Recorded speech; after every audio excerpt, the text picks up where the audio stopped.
You might feel too niche bound, but going deeper into your niche could be the key to exponential growth. Alternatively, expanding your niche strategically can also unlock new opportunities.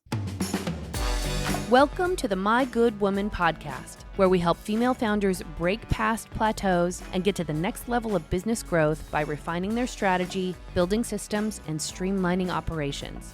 I'm Dawn Andrews, the founder and CEO of Free Range Thinking Business Strategy Consulting. Join me each week for candid conversations with culture-shifting, glass-ceiling-busting, trailblazing women who are leading impactful enterprises and grab their strategies to help your business reach extraordinary levels of growth.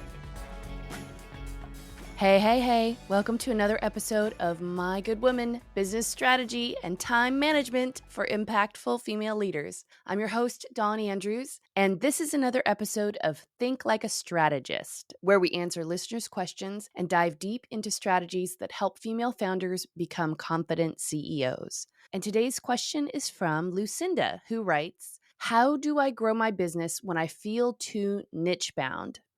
Niche, I don't know. You guys decide, but I say niche. And this is such a great question, so let's get into it. In this episode, you'll learn how narrowing your niche can actually help you scale your business more effectively. You'll learn the benefits and challenges of broadening your niche to reach a wider audience, and you'll learn actionable strategies for deciding whether to go deeper or wider with your business focus.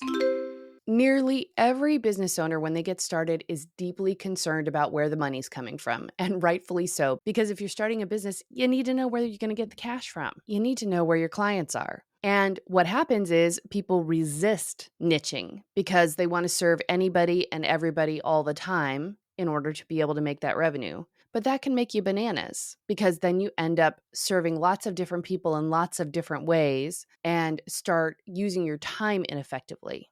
On the flip side, I have a story about finding balance.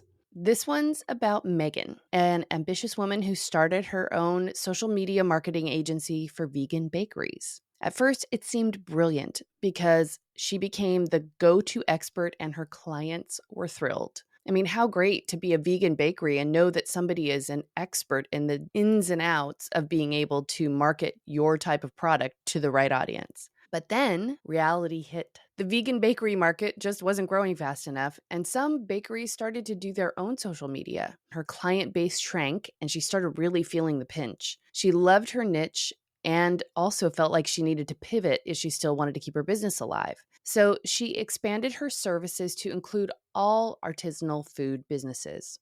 And the shift opened up new opportunities, and soon she was working with organic coffee roasters, gluten-free snack companies, craft breweries. Her business picked up and she regained her momentum. Her story is a reminder that while niching down is powerful, your niche has to be big enough for growth, and you need to find that balance. You can be specific and be an expert, but you need to be broad enough to grow. My good women, when you feel boxed in, just remember Megan. Sometimes the best way to move forward is to widen your horizons just a bit. So now you have an example of why going deeper into your niche can lead to greater success. Let's talk a little bit more about why that can be a game changer. When you focus on a specific niche, you become an expert in that area. And though there are a lot of folks that claim to be experts these days, there are very few that have deep expertise in a specialized area. And that expertise makes you more attractive to your ideal clients who are looking for specialized knowledge and solutions. In fact, there's a report that Copy Blogger did about how people trust experts more, and they're more likely to believe your opinion when you know more. And the only way to know more is to become somebody who has deep expertise in a particular area.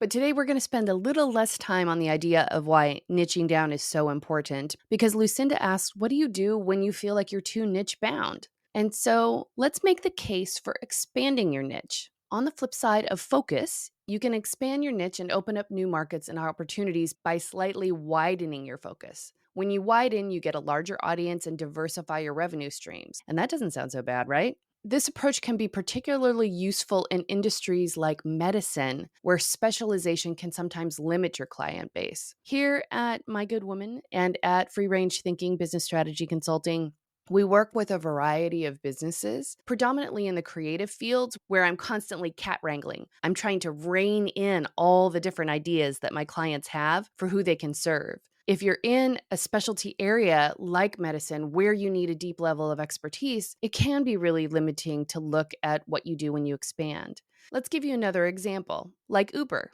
What began as a rideshare company expanded into an adjacent niche with food delivery. Uber as a business had to be experts on what it took to be a rideshare service. They were competing with taxi companies in major markets and major cities in the United States. So they had to understand the ins and outs of what it took to run a rideshare business in those areas. But once they had that sorted out, they already had drivers on the road. They connected with other businesses that needed drivers, and Uber Eats was born. Over the last several years, they've added a couple $1 billion a year in revenue to their existing business just from the food delivery service. A great example for expanding your niche. So, how do you figure out how to expand your niche when you're in a really super specialized area? Today, I'm going to give you 8 ways to balance out and expand your niche. First thing you can do is look for adjacent products or service categories. So think about complementary offerings that your existing clients need or may also want. It made me think of my chiropractor, who is an active release therapy specialist. He knows that his clients not only need the specificity of what he offers, but they probably would appreciate massage, which supports his therapies, acupuncture, which also supports his therapies. So he has expanded into those areas at his office. That's one way to find some balance and to step outside your niche. You can also target different demographics within your niche. So if you serve mostly small businesses, you could move into mid-sized companies. Or if you serve mostly people in their 40s, you can move into people that are in their 60s or move into people that are in their 20s. If you cater to young professionals, you can start working with older professionals. You get the idea.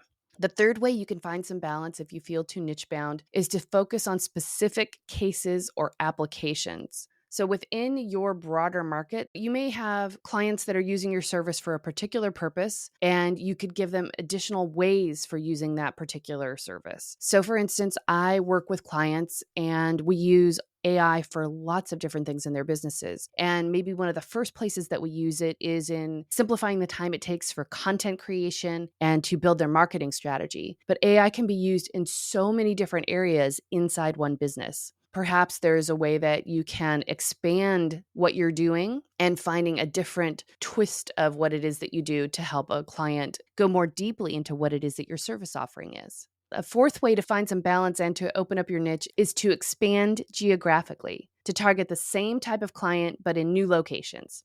Super easy way to expand what you offer. And especially if you can offer it virtually, if it doesn't require being in person. Another way to expand your services is to go higher or lower in your price point in your core offering. Is there a luxury or a budget version of what you offer? This can allow you to find different clients at different price points within your existing market. So for instance, the way I usually break it down with my clients is DIY, which would be creating a course for a budget client, done with you, meaning it's a collaboration, and that's probably how you're working right now, or done for you. Now, depending upon your service, you may not be able to do everything for your client. It may be some sort of collaboration or something, a skill that they're learning to become better at. But that gives you an idea of the premium versus budget offerings. The sixth way that you can expand is to consider seasonal or occasional needs related to your core offering. For example, a wedding photographer could expand into family portraits or corporate headshots during slower seasons. Another way to easily expand what it is that you do to serve more customers is to just ask them. Ask them about their needs and their pain points. There are probably natural expansion opportunities within the clients that you already have. I take a little bit of time each year to ask questions back to my favorite clients. I'm also listening in every meeting that we have for what their next need might be. This is, a little hidden gem further down in this list, but it is one of those ways that might hold the greatest benefit for you. Your clients are probably already telling you what they're struggling with and where they could use your help next. And the last way that I'll share today to gain some balance and expand your niche is to look at what the emerging trends are in your industry. Are there growing sub-niches? And if you haven't had a chance to read industry trades or talk to other practitioners of what it is that you're doing, you might be missing out on an opportunity. There may be more that's already starting to grow, but as you've been focused on the clients that you have, and or maybe even panicking because you don't have the business that you want, you may not have yet taken the time to research ways that your industry is already growing and expanding. So how do you choose the right strategy for your business? We've talked about why staying really niche can be super valuable.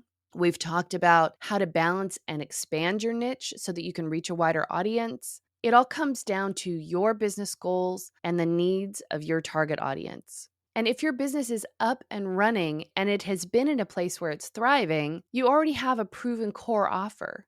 Work with that core offer, work with the people who already love you, and figure out how you can serve them more deeply or find more of them to serve. If you're in a highly specialized field, consider forming partnerships that could expand your reach while maintaining your niche expertise. You can continue doing what you do best and find other people that complement that. Alternatively, if your current niche feels really limiting, look at those adjacent areas where you can still offer value with what you do and grow your audience.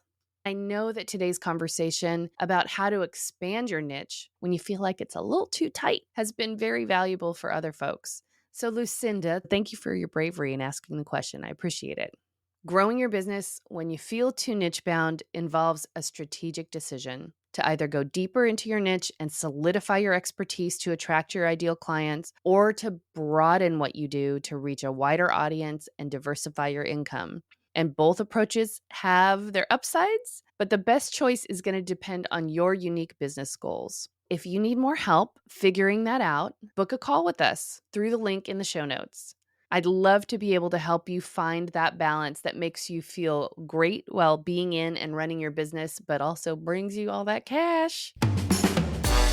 Thanks for listening today to this episode of My Good Woman. Don't forget to subscribe and leave a review and share this episode with other female founders who would benefit from these insights. And until next time, keep striving for that next level of growth. Keep focusing on the clients that matter most to you. And remember that you've got this. See you soon.